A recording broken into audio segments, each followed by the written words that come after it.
Here's what's coming up on today's show. This will continue in 23, 24, 25. Right. Don't know what's going to happen in 26, but I'd say everybody has a 3-year window to get money out at low rates.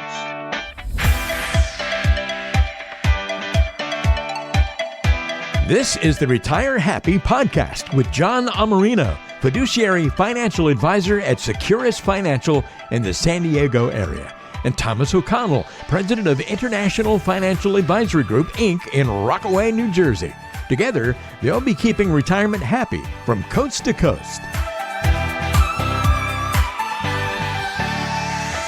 Welcome back to another episode of the Retire Happy podcast. I'm your host on the West Coast, John Iammarino, and I am joined by my esteemed co-host on the East Coast, Mr. Tom O'Connell. Tommy, how you doing? Hey, John, good to be back with you. Hope everything's going well. I see that your son had another great pitching outing this past weekend, so good for him.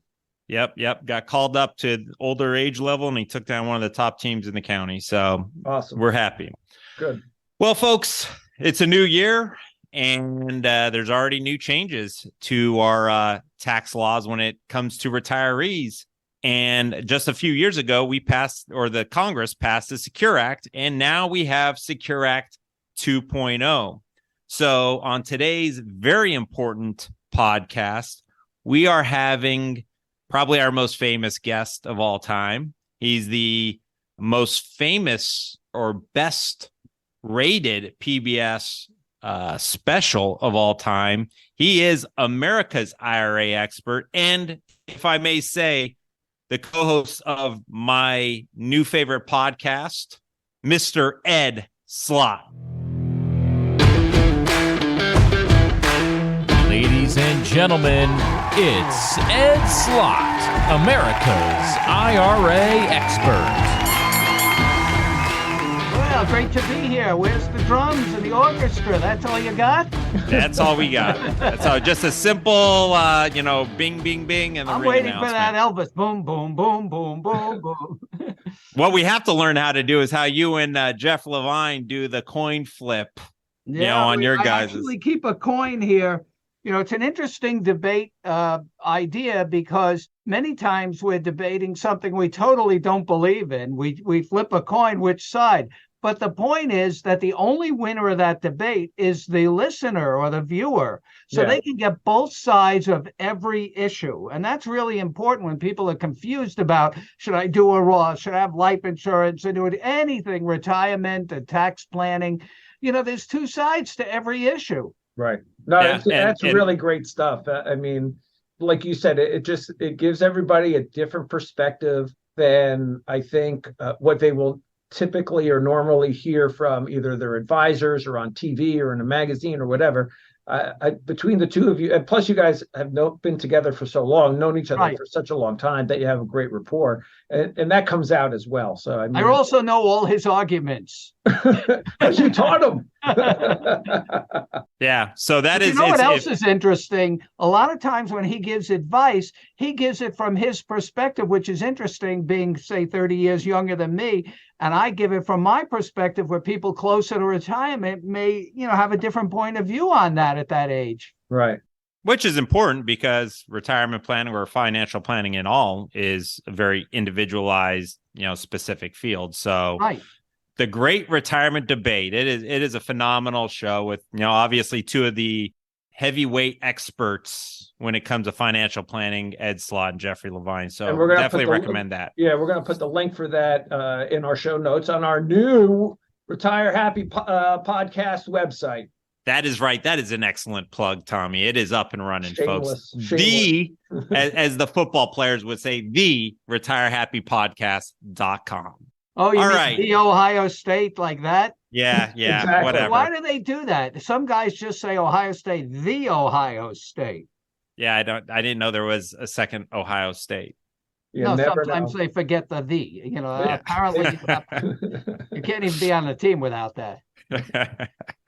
Well, folks, Secure Act 2.0 is upon us. The Secure Act 2.0. Yeah, the Secure Act 2.0. Thank you, Ed. We're gonna have that like on your little intro. That will be your like when they're doing the player announcements. But this just passed at the beginning of the year, end of last year, and we've already had a couple of mistakes because Congress wrote it. So that doesn't come without surprise. But Ed, let's talk about some of the biggest things that retirees need to know. And let's start off with required minimum distributions. All right, here's the thing. With Secure 2.0, I got to take you back to original Secure. Now, I'm told by the younger people, which I'm not, that the way you refer, if you really want to be hip, to original Secure, you call it Secure OG. OG. All right, Secure, I think that stands for original gangster or something. It means the original. Yeah. So Secure OG, does that make this whole program with Tom O'Connell much more hip now? Does Tom get like more hits because he's OG? And it's taken me back to my time as a sergeant in the gang unit when I used to be a police officer. So I heard that term a lot. So all right, so yeah. Secure the original. OG, the original was effective in 2020, and that had major changes. That took away, in case you listening or watching. It took away one of the things we relied on in planning for decades, the stretch IRA, the ability for beneficiaries named on a beneficiary form like your kids or grandkids could go out 20, 30, 50, 60, 80 years, depending on their age, and keep that deferral growing. What a legacy.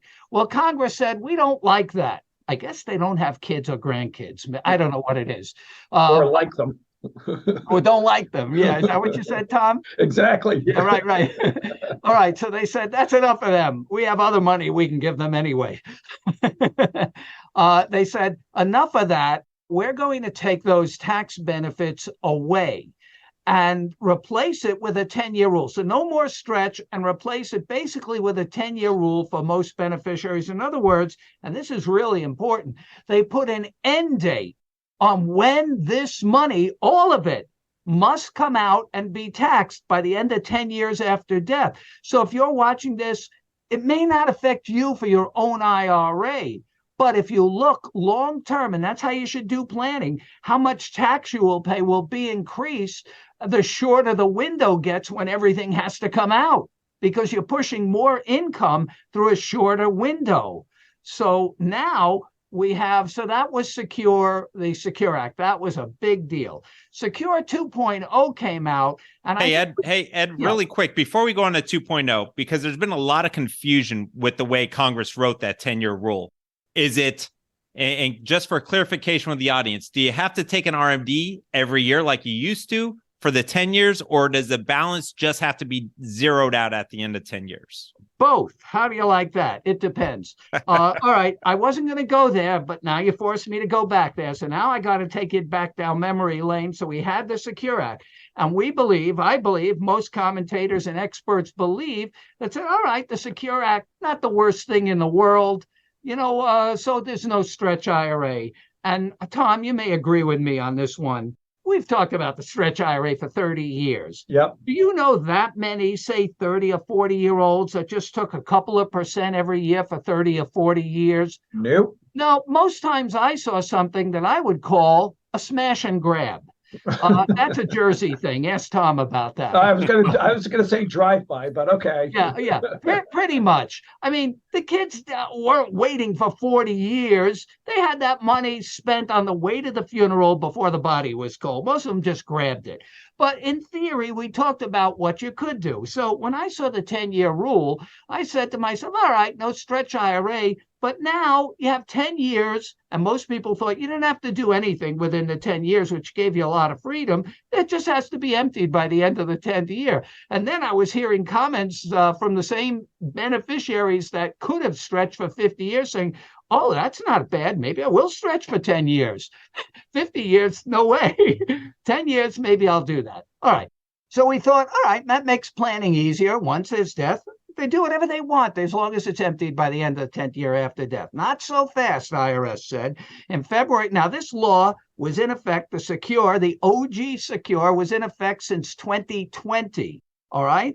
In 2022, IRS came up with the regulations and they said, Congress really didn't write this law clearly and we don't know what they mean, but we don't see any indication that it really is a straight 10-year rule. We think the old rule, which they never got rid of, that's their opinion, and it's the rules now because they wrote it up in the regulations, that this old at least as rapidly rule, forget that I even said that, but an old rule, they said, no, we think beneficiaries may have RMDs, required minimum distribution, years 1 through 9 of the 10-year rule. Nobody thought that. IRS said, well, based on this old rule that we didn't get a clear indication from Congress that rule was out, so we say it's still in.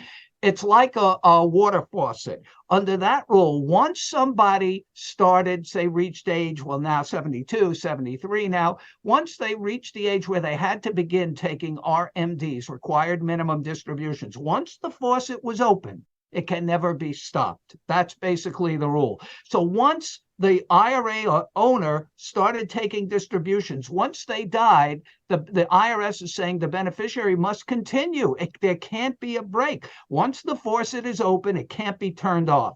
So they're saying, okay, people who inherited, subject to the 10-year rule, now have RMDs to take for years 1 through 9. Nobody thought that. That made this much more complicated. And it really threw a monkey wrench into this thing because some beneficiaries, remember, IRS only came up with this in 2022. That means some beneficiaries already missed a 21 required minimum distribution. And the penalty on that is a 50% penalty on not taking that RMD. So then in October 2022, IRS had a relief for that because they realized the mess that was going on. And they said, all right, for you beneficiaries, not everybody, just you guys that are under the 10-year rule, but have to take RMDs for years 1 through 9, which I think is most beneficiaries. Wouldn't you think, Tom? Most IRA owners die after they're 72 or 73. The average life expectancy is 80, 85, something like that. So it was most beneficiaries. So IRS said, all right, forget. We're not going to change the rule. But if you didn't take 21 or 22, we won't hit you. We'll waive the 50% penalty, which in essence means you don't even have to take those RMDs. So now we hit 2023 and beneficiaries say, now what do I do? Well, you go back on the schedule. Don't I have to make up those two? No. What about the 10-year rule? Do I start now? No. The 10-year rule still is the same 10 years. Effectively, you're starting in year 3 of the 10 years. It got very complicated because of IRS's interpretation. Now, Secure 2.0 was enacted right at the end of 22, December 29th. And I believe, I look back at a bunch of tax laws, it's the latest a tax law was ever enacted where it became effective January 1st the next year. A lot of parts were. That gave you 3 days. Even the Secure Act, people complained. It was signed into law December 20th. They only gave us, 12 days. Well, this is December 29th Secure Act came out. So now we have this situation with RMDs that now they changed the date. So beneficiaries still have this rule because in Secure 2.0, let's go the other way. What's not in Secure 2.0? Now, Secure 2.0 is over 350 pages. Congress had every opportunity to address this, fix it, but they chose not to. So my feeling is when IRS issues final regs, that's the green light to keep these arcane rules. So we think beneficiaries are going to be stuck with these rules, and they will be subject to an RMD penalty if they don't take them. But and now another little sneaky thing that came out of Secure 2.0, the 50% penalty I've been telling you about, Congress lowered that. Now that sounds good on its face, but stay with me.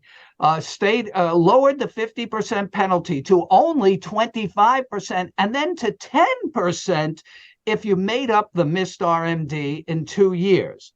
Here's my problem with that. That sounds good, but almost nobody ever paid the 50% penalty because it was so harsh. IRS waived it in almost every case where anybody filed for relief for any reason. The dog ate my homework, anything. They waived that 50% penalty. Now that it's only 10%, I wonder how generous they might be. What I'm saying is I'd rather pay 50% of nothing than 10% of something. Right. And what the message to everybody watching now is you better make sure that you're taking your RMDs, because it may be more likely that you'll be penalized 10%, even if you not get the relief and not get the relief that you were talking about. I mean, the relief supposedly is still there. You could still file and request a waiver, but I don't know how generous or liberal IRS will be as they were in the past when it was a draconian 50%. They waived it in almost every case. In fact, in all my years of practice, I never saw a client of mine ever get hit with that. It happened to my own mother, and we got a waiver. Right. There's a funny story. My own mother, she had I don't do investments, as you know, Tom, I'm a tax advisor. She had her own local advisor here in town. And he called me early in January, and I don't know what he had for what he did over Christmas, but I think he was working up the strength to call me, the IRA guy, to tell me he forgot to take an RMD for my own mother. But he worked up the courage to call me in January. He says, I don't know how, your mother got older. He took a distribution, but not the right amount. That's what it was. He said something like, she's older now. She has to take more. Yeah, I said, I know how that works. People get older, or the alternative, which wasn't the case. So I said, don't worry about it. I know how to handle it. I think he wishes he told me that a week earlier so he could have enjoyed Christmas. I said, here's what we're going to do. We'll figure out what she missed. We'll take that as a separate makeup distribution, not to mix it up with her current year one. And we'll take them separately so we can trace and file the 5329. That's a tax form for a waiver. And they gave her a waiver. They gave everybody a waiver. I said she was in her 90s and got bad advice. That's about it. Waived the penalty.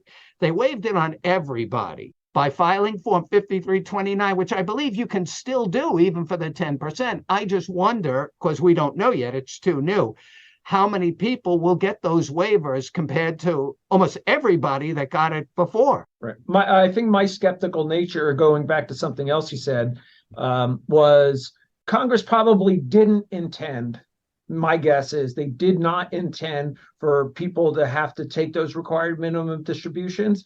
But once they saw the IRS finding a new revenue system for them by doing it, they probably were not inclined to make that change in 2.0 because it was free money that they didn't expect. That's my skeptical analysis of Congress. Wait, which change you're talking about? The penalty that I'm talking about? No, about people in OG. Oh, the years 1 through 9, because, right. Because like I said, I think most people do, I don't know, actuarially. In actuarially, I was going to, make a Jersey joke about you. Actuaries can tell you, how many people die at a certain age. In Jersey, they can give you their names. Anyway, so there's, actuarially speaking, most people, would you agree, die after they start taking RMD? So you would think, I don't know what the percentage is. 80% of beneficiaries probably subject to years 1 through 9, and that's a revenue source. And maybe, I agree with you, maybe Congress figured that in on the revenue side. After the fact. Right. So that was not fixed. So you have to be very careful. Most people that are subject to RMDs, the IRA owners, people in 401ks, are pretty careful. They have advisors that guide them and all that. But I wonder who's advising the beneficiaries that have these RMDs. I've gotten a couple of cases already just this year of people who missed those RMDs last year. And they're saying, well, my advisor never told me, or my mutual fund company, we'll talk, I won't name names, but the mutual fund company said I didn't have to do anything with that. No, I'm sorry, that's not quite the case. But Ed, your famous Ed Slott at IRA Advisor newsletter is having its 25th anniversary this year. That's right. I couldn't believe it myself. I saw Ryan put that on the cover and it hit me. I remember saying to him, I think, because I started this in 98 when the Roth IRA came out. an advisor for a newsletter, 8-page newsletter, as you know, for financial advisors, professional advisors. And when I started it, people asked me, Ed, how are you going to write 8 pages a month just on how to take money out of an IRA? And here we are, 25 years, and you should see what gets left on the cutting room floor. We overwrite that thing. We can't get it all in. And I've been a member of your group. I'm in your second graduating class. Yeah, the Elite IRA Advisor Group. Right. So, what are the big things that you talk about in the newsletter, as well as the information that your staff is providing us, the elite advisors? Is the term you're using a lot is Rothification. It seems like this 2.0 has really been a benefit to people who contemplate or want to use the Roth side of retirement planning. What would you say to that? I changed my word to Rothomania. You'll see it in the newsletter. I didn't want people to get mixed up with Rothification, because that was a thing about 5 or 6 years ago. If you remember, Congress had this brilliant idea. We're going to make everybody in plan. We're going to do away with 401ks. You know, that went over like a lead balloon, so it never happened. And make everybody go to the Roth. Why did they do that? Why did Congress want to do that? Because anybody who makes a contribution to their 401k through work gets a tax deduction, not on your tax return, but off your wages. You might not even see it. For example, if you make $50,000 a year and put $5,000 into your 401k, you only pay tax on $45,000, the net. That's what's on your W-2. If you make $50,000 a year and put it in a Roth 401k, you pay tax on the full 50. But the benefit is the Roth grows tax-free. So the government always liked this idea. You know, secretly, they love Roth IRAs because it brings in money and people like it. People like me. I love that. I don't think people should ever be forced to do it. But now they got away from Rothification because they realized that was not popular to take everybody's 401ks away because it sounded bad. Even when I say it, it sounds bad, right? Right. But they went Roth crazy. That's why I called it Rothomania. And let me show you something. I don't know if you can see it here. I have it, this whole file with the actual tax bill. They're not even hiding it. I got this tabbed in the law. I don't know if you could see this. Can you see that giant title? Yeah. What does it say? Simple and No, the big title, the big revenue provisions. Revenue provisions in giant letters. You know, when I see giant letters, you know what I call them? Because I'm old. Men walk on moon letters, if you know what I mean. That was the largest font the New York Times ever used in 1969. I still have that paper. Men walk on moon. This is bigger than that font. Revenue provisions. This is where Congress isn't even hiding it. You know, you look for the little words there, Tom. I'm talking about big, big, big. Right. Revenue provisions. They're not even hiding it. That's where you see all the Roth provisions. And as you said, the first one, SEP and simple Roth IRAs. Matching contributions can go to Roth 401ks. Catch-up contributions could go to Roth 401ks. 529s to Roth IRAs. It's Rothomania because it brings in revenue. Now, lucky for us, Congress, they're the worst financial planners on earth because they're so short-sighted. So why not take advantage of that? They want to push more people to Roth and take away deduction. Good. I don't want the deduction when tax rates are low. It's not worth as much. I'd rather pile on into the Roth, and this gives you the opportunity. So everybody's happy with this. Congress thinks they're bringing in all this revenue, which they will. That's why they have it in the revenue provisions. This is what they're using to pay for everything else. They discovered this years ago. Tom, you've been around a long time.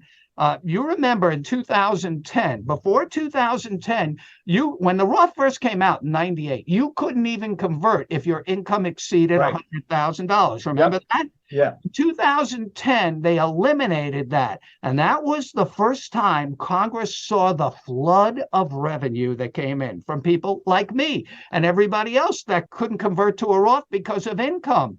And I told everybody in every seminar, and you were at my seminars, take that deal. That was the deal of the century. And I always ask audiences, even advisors, I said, I converted everything in 2010. And then I asked, anybody know how much tax I paid in 2010? And they would say, well, don't we need to know your rates? I said, no. How much tax did I pay in 2010? Zero. And they're all looking, wait a minute, you converted for free? That was the deal then. It was the deal of the century. The deal was you didn't pay any tax in 2010. You could pay half in 2011 and half in 2012. In effect, the government gave you an interest-free loan to build a tax-free savings account. It was unheard of. Right. People like me, other people, you probably know lots of people, the floodgates opened. And that was the first time Congress said, holy moly, we opened the doors on this Roth IRA. We balanced the budget. They didn't really, but a lot of money came in. And over the years, they've been expanding Roth with Roth 401ks, more companies having them. So this is really going on, a continuation of this trend that Congress wants more money in Roths. Now, the reason I say they're lousy financial planners, because if everybody did this, nobody would ever be paying taxes in 10 years, let's say. Right. But Congress doesn't care about that. They only go in 10-year budget cycles. So they have the advantage of only worrying about what do they get now. But what you get is the opportunity in many more ways to build tax-free savings in Roth IRAs, Roth 401ks, and that's critically important while rates are low now, because the deduction is not worth as much at low rates. Where you want to be in retirement is having your money grow tax-free, when I believe at some point when the math kicks into this Congress, rates we're going to have to go up if the math ever kicks in. Maybe it won't. We already know that they are in 2026 when the Trump Tax Act provisions sunset. So we already know if they do nothing, which you're famous for saying they're really good at doing nothing. Well, if nothing. I don't think so there. It's so politically unpopular because somebody will have to vote for raising. They'll say we're raising taxes. Mm-hmm. Which in effect they are. They're taking away the tax cuts from Tax Cuts and Jobs Act. So I don't think so. But I don't know. Right now, you have this 3-year window of unprecedented opportunity, 2023, 24, 25, where we know rates are rock bottom, historically low. And in 2023, from 2022 to 23, we've been given a great tax benefit. It's called inflation. Most people think inflation's bad. Now, when it comes to tax rates, they've expanded the brackets. The expansion from 22 to 23 is the largest expansion in history. More income can pass through these low rates than ever before. This will continue in 23, 24, 25. Right. We don't know what's going to happen in 26, but I'd say everybody has a 3-year window to get money out at low rates. Agreed. And Ed, your famous line is saying, we're moving money from tax forever tax to never tax. My classic line in every consumer's program, and they love that. We want to move your money from forever tax to never tax. And I see the people, I want that, never tax. Right. So another powerful thing, and it's kind of segue into the convoluted different age brackets of the RMD, right? What doesn't have an RMD is a Roth. But let's talk about that money that is still forever taxed and is subject to RMDs. What's with the new ages? Oh, the new ages. Okay. Now you need, one of these calculus to figure out which age. It sounds simple, but whenever you change, remember, it affects older people. I shouldn't say older people. I'm like around there already. You ever notice that, Tom? You talk about like the same things you talked about for 30 years. You said these old guys. I was talking about that at a seminar. I had these old guys. Wait a minute, they're younger than me. Exactly. Yeah. You ever have that? Like you slip and say old guys and they're younger than you. I love this, Ed, because we just had our last podcast with Mark DiOrio, and we constantly talked about Tom being the old guy in the room. So this just hammers home the point. You're saving me in this one, Ed. So it causes confusion. The Secure Act, the OG Secure Act, got rid of one of the biggest problems in the tax code, the half year. That was the best change in the Secure Act. Getting rid of the half, that confused so many people. Am I 70? Am I 71? When is my birthday? Which age do I use? Which table do I? They were so confused. They couldn't even figure when they turned 70 and a half. They got rid of that. That was great and made it 72. Now they're going to 73 this year in 23. And then they brag about in Secure 2.0, we're going up to age 75. Yeah, in 10 years. Who cares about that now? Again, budgeting, that's why it's 10 years. In 2033, it's 75. But again, what they're doing is shortening the window. I don't know if people should wait till 73, even if you can. If you have low rates, you may want to take pre-RMDs. I just made that up, but here's what I mean. The M in required minimum distribution stands for minimum. It does not stand for maximum. You can take more even before you have to. If you wait till you're 73, then it's out of your control. You want to control your tax rates. You want to control your tax brackets. Then you're on the government plan. That's another thing I say in all my seminars. You want your plan, not the government plan. You want control. Well, you can only have control when you're not forced into a certain amount. So people in their 60s, you might say, why should I take early? Why would I pay tax before I have to? If I can get it out at low rates, seeing what's on the horizon and get it into Roth IRAs or cash value life insurance, anything tax-free is a hedge against what the uncertainty of future higher tax rates might do to your standard of living in retirement. That's a big deal. You can make plans to do that now. And what you get your money out while rates are low. You're getting taxes are on sale. Everybody likes a sale. Matter of fact, I'll tell you a little story. I tell it every seminar. It has nothing to do with retirement. It's a husband and wife thing. All right. What does it mean when your wife comes home and says, you're not going to believe how much money I made you today? And usually people in the audience say, I said, how did she make me all this money? And they say, oh, she got something on sale. And I have to explain the logic. Here's the logic.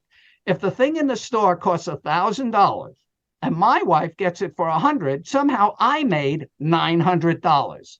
All right. If you're still with me on this logic, that if she does this 100 times a day, I'm a millionaire every day with all the money she made me. But here's the thing. That thing in the store, sorry to say, you don't actually have to buy it. With the taxes, you do. So as long as it's not an if, but a when, you have to pay those taxes. Then as long as you have to pay them, get them on sale, which is right now. That's the sale you should be going for with your IRA. Getting it to a Roth, going into life insurance. Build tax-free vehicles to protect yourself against what I believe at some point will be future higher rates at the worst possible time when the paychecks stop. And then you're worried. Who wants to know that they're going to lose 50% of every dollar when they don't have employment or wages coming in anymore? Right. And we talk about, retired couples going into the single bracket when one of them passes away, and people don't think like that, right? So they don't realize that tax bracket is brutal, and they lose one Social Security benefit. You're down to one standard deduction, which isn't really a lot in today's day and age. So again, don't forget about Medicare. Your IRMA goes up. Right. I call it the widow penalty, the widow's penalty. But people, again, a lot of times are short-sighted, like Congress. They don't want to pay a tax up front before it's time. For example, there was a woman at one of my seminars that she heard me talk about the Roth, and I always talk about the long-term benefits, what you'll get to keep when you're going to need it most. That's when you want everything tax-free. Right. And she says, I get that. But I mentioned you mentioned the Medicare. She said, so I'm on Medicare. I pay these IRMA charges, the income-related monthly adjustment amount for parts B and D, which are based on income, and they can go up pretty high. She said, so based on what you're saying, if I do a Roth conversion, won't my income go up for that year of the Roth? I said, yes. So couldn't that trigger these IRMA charges? I said, absolutely. She said, well, then if that happened, that would make me angry. So I said to her, all right, if that would make you angry, then do the conversion anyway, because I'd rather have you be angry for 1 year than be angry for the rest of your life. Because if you don't do it and your IRA continues to grow, once you're on the government plan, when RMDs kick in, you're going to have that problem every year with your RMDs pushing up your IRMA charges. So you have to take the long view. Don't be short-sighted. You talked about the RMDs. You have, another year in taking money out, in your 60s, spending down that minimum. One good thing that the Secure Act 2.0 didn't do was raise the age for qualified charitable distribution. Right.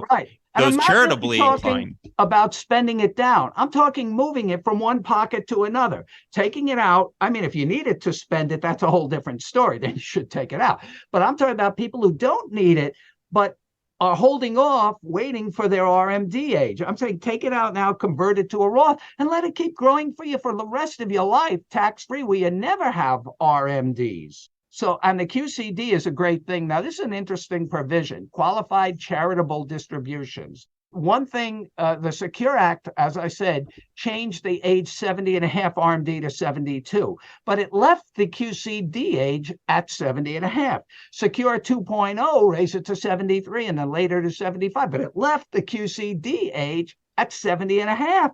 So more people can qualify even before their RMDs begin. What's so good about QCDs? What are they? Qualified charitable distributions. Right now, most people, they probably still don't realize it, most people get absolutely no tax benefit from the gifts they give to charity.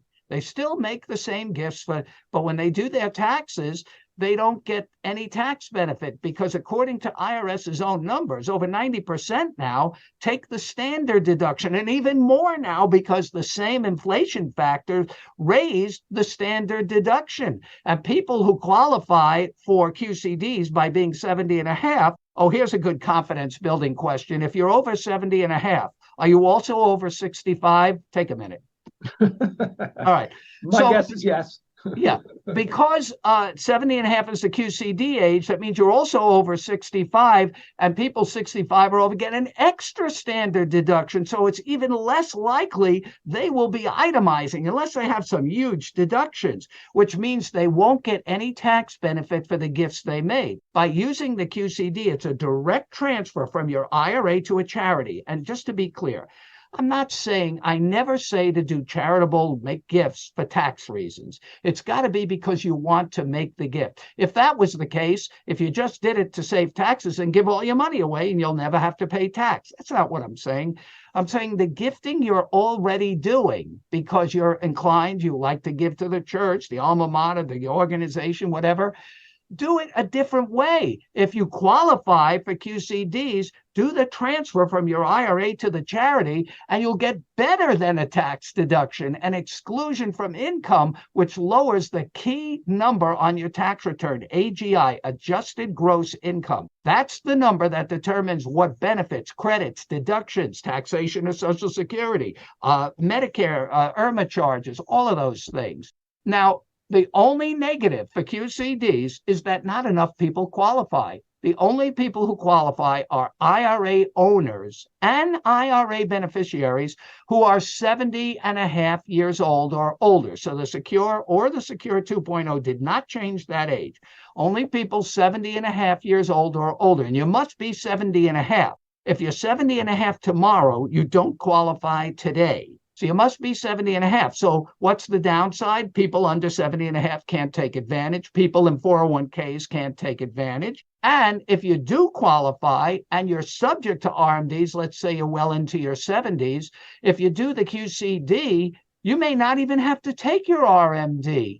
Because it can satisfy that without increasing your income. So it's a great provision. That's the way people should give. And your IRA money, if you're making gifts, that's the best money to give to charity because it's loaded with taxes. Let them have it. They don't pay taxes. Right. Now, there are some other exceptions that were noted in 2.0. Do you think that these exceptions are going to be beneficial, helpful? Which exceptions? For QCDs? Well, the getting money for federally declared. Oh, okay. Yeah, this was another big part of the Secure 2.0, being able to get money out. It used to be, it was a big thing if they ever added an exception. What Tom's talking about there is an exception to a 10% penalty for taking your money out of an IRA or plan early, usually before 59 and a half years old. I never liked that penalty. I thought it was harsh. I understand the reason for it, because they gave you a tax break, a deduction, and the deal was you'd hold it till retirement. And if you took it out early, they dinged you for 10%. But a lot of people took it out because they needed the money. It just doesn't seem right. All you're doing is hurting yourself if you're taking your retirement out. That's the penalty, taking your retirement out early. I never liked the 10% penalty. It's very harsh, I believe, to people who need the money the most. As a general rule, the last place you want to take money from in a financial emergency is your retirement account. It's the most expensive money with the tax and possibly a penalty. Plus, it's the hardest to replace. Once you've taken it, it's very hard to build back up again. And what are you going to have for retirement? But that said, if you're in dire circumstance, you have no other money, there are ways to get money out of your IRA. You still pay tax, by the way, but at least you can avoid the 10% penalty. So they added 6 new exceptions. That's unheard of. One for domestic, Congress loves doing things that sound good. Domestic abuse, who would be against that? Terminal illness. Oh, I'm against terminal illness. No, nobody's against terminal, natural disasters. Nobody, these things are not even debatable. That's why the original Secure bill passed the House 414-5. Talk about bipartisan. I wonder who the 5 people that were anti-retirement. But so these are totally non-controversial, non-partisan. So they have all these other exceptions for long-term care, for financial emergency, for emergency Roth accounts. So they're all at different effective dates and different amounts. For example, one of them for natural disasters, federally declared natural disasters, you can take up to $22,000 out. No, you have to pay the tax still, but it could be spread over 3 years, but you don't pay a penalty. And if things turn around, you could return it. Kind of like the breaks they gave people during COVID, those coronavirus-related distributions, same rules. But again, you're taking out of your IRA. What's good about this provision, every time there was a fire, a flood, a hurricane, they had to create new legislation each time. So, like on an ad hoc basis as it happened. And, that really wasn't a good system, especially for people like you and me, Tom, which Hurricane Sandy, due to politics, got no relief. Right, exactly. Every time, like Alabama asked for relief, the congressman, I remember even the Republican congressman from here in Long Island said, what about us? You said Sandy was no big deal, just a little water.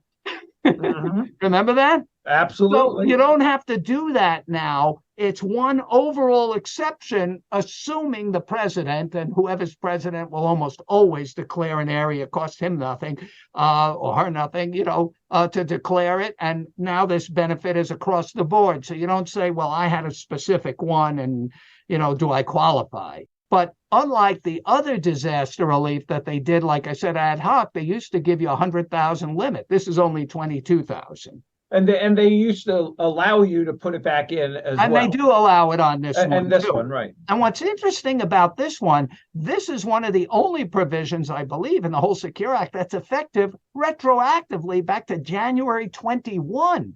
So if there was something along the way where you didn't get relief, maybe you took money out in 21 or 22 because you needed it for something that they didn't make a law for. As long as it was a federally declared disaster area, you don't have to pay the 10% penalty. You could get that back maybe. So now you would just have to refile, right? You'd have to amend and say, I'm sure they're going to have some guidance on how to do that. But this was an interesting provision. The effective date was back to 1/26/21.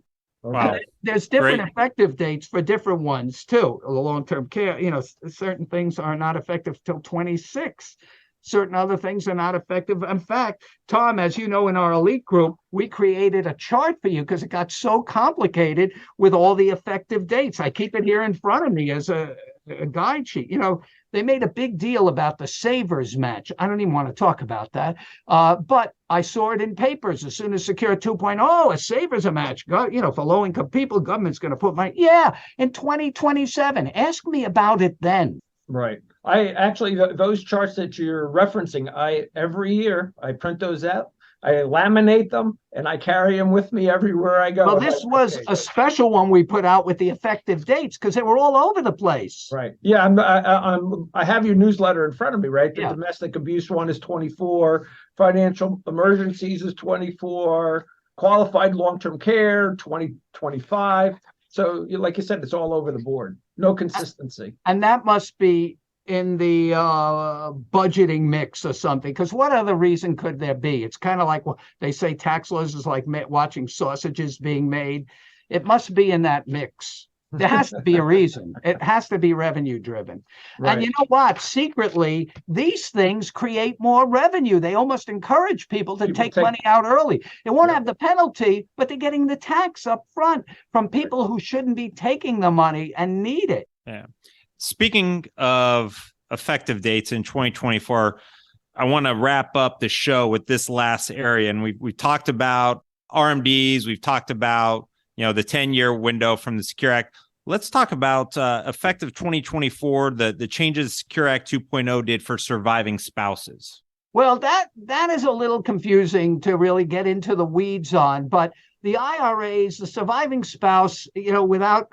I'd have to go through the whole thing, but the surviving spouse can be treated as the employee, so they get to use a different table, the uniform table, as if they were the IRA owner. And that I would never do anything without speaking to an advisor like Tom that's well-versed on this, or at least he will be at the next elite meeting, because that's one of the most confusing provisions in the code. It was available for IRAs. I think they just wanted to make it available for company plans.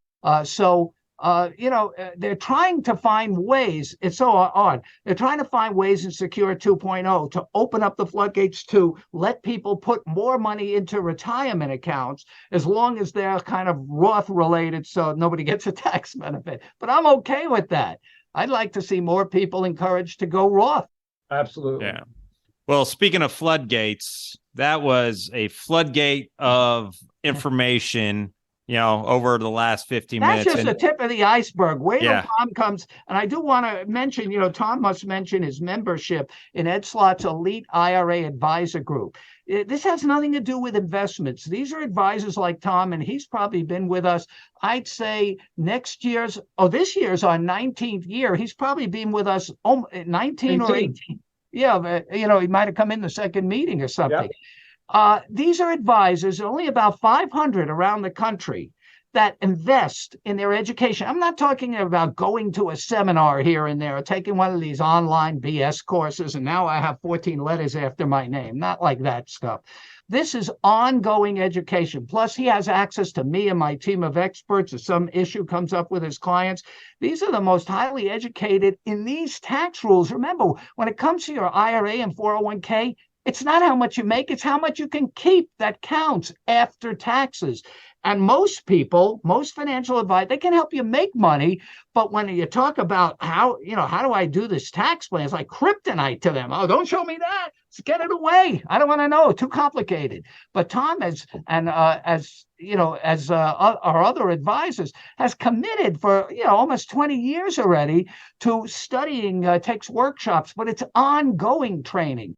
Most advisors are not anywhere near that level. And that's why I created the Elite Advisor Group, because I saw there was a void. Most advisors may have helped people make money, but with this, it's all about taxes, and they would punt on that. They wouldn't know what to do. So speaking of punting, are you Philly or not?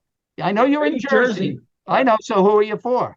Well, all the Jersey teams are out. So I'm not for anybody anymore. Now for the devil. All right, non-committal. I just thought, I know a lot of Jersey people cross over to Philly, especially when they're winning. Yuck, no. I won't even cross over to Queens for baseball. No, not for the Mets. I'll tell you, Bronx boy. Crossed over.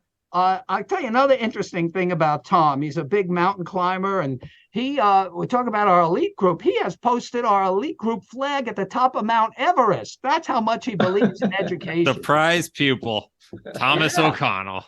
Yeah, he is. That's true. And other mountains. I don't know the other one. Kilimanjaro? Yeah.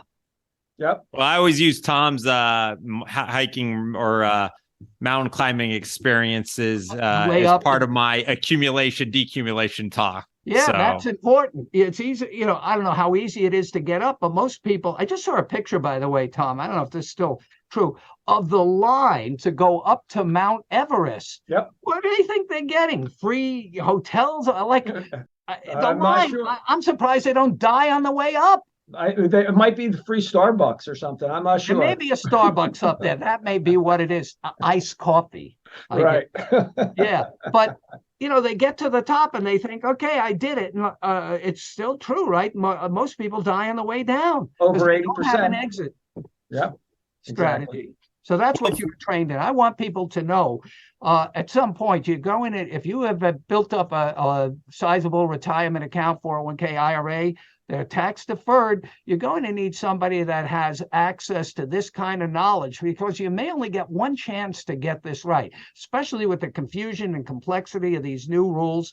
And a lot of these penalties and taxes are unforgiving in the tax code. You may only get one chance to get it right. So if this is your chance, I'm happy to be on with you. And I'm so glad you've been with us for so many years. And you even came to Jersey, did a program with me a few years back.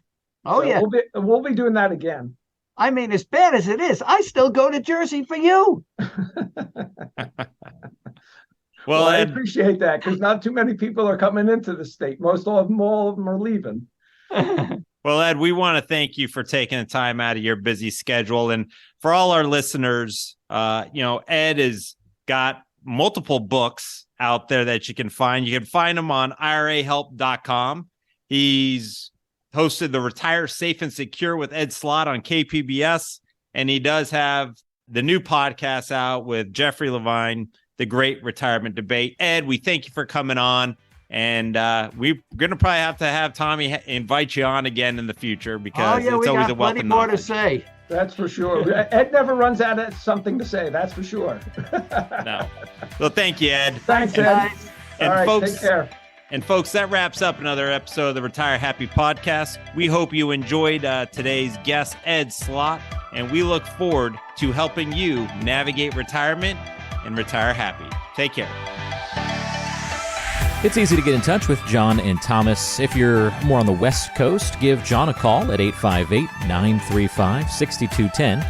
That's 858-935-6210, or go online to GoSecurus.com. That's GoSecurus.com. If you're more of an East Coaster, then call Thomas, 973-394-0623. That's 973-394-0623, and online at internationalfinancial.com. That's internationalfinancial.com. And you can, of course, always just check the description or the show notes section of today's show for all that contact information. Don't forget to subscribe on your favorite podcasting apps, and we'll see you next time on the Retire Happy Podcast.